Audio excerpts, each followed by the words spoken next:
So, if you don't know what conversion therapy is, this is something that evangelicals came up with when parents of very strict religious parents found out their children were trending toward being gay. So these priests, these so-called preachers, came up with a plan to use conversion therapy because in their mind, and for years, literally, they consider sexual orientation or being gay a sickness, a mental sickness that can be fixed through therapy. Okay? Conversion therapy. What conversion therapy, though, of what I've read and seen of it, is basically torture. They force these children to believe that what they feel is wrong. Okay? Be it through, and there are cases of deprivation, cases of, threats, violence. These are facts, and they're harmful to the kids. So finally, they basically torture them to the point and say, yeah, fine, I'm straight. And they begin their lives miserable because they're afraid. Now, it's ironic that every time CPAC members get together, which are evangelicals, they crash Grindr. Okay? You see the point? This repression of people makes people angry and hateful. And later on, a lot of them have to, go through therapy to fix the so-called conversion therapy their family put them through. And now this law in Colorado was banned it.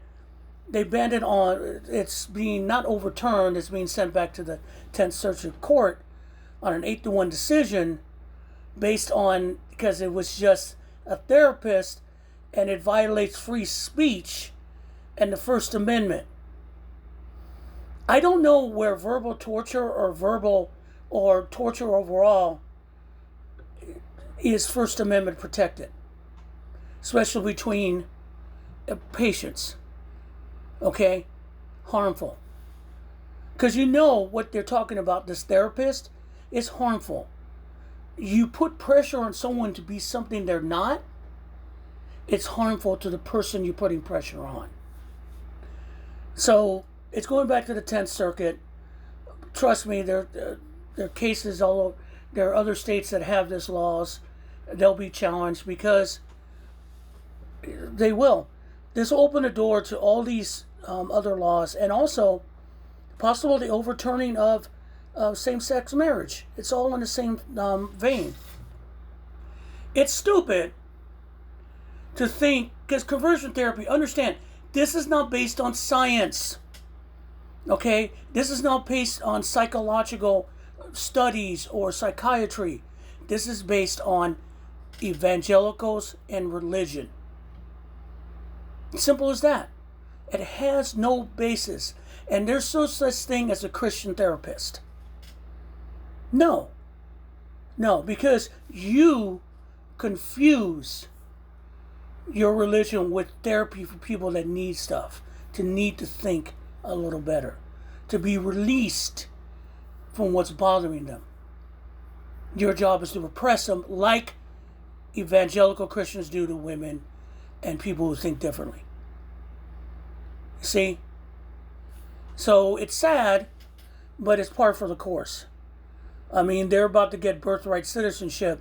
That argument's coming up this week. That's not going to go well. They already have, the Supreme Court is just doing its thing, and hopefully the Republic will survive. But this one, again, this repression of someone's feelings and how they feel to make them believe into what you want them to be, I don't see how that's First Amendment adjacent at all. It isn't.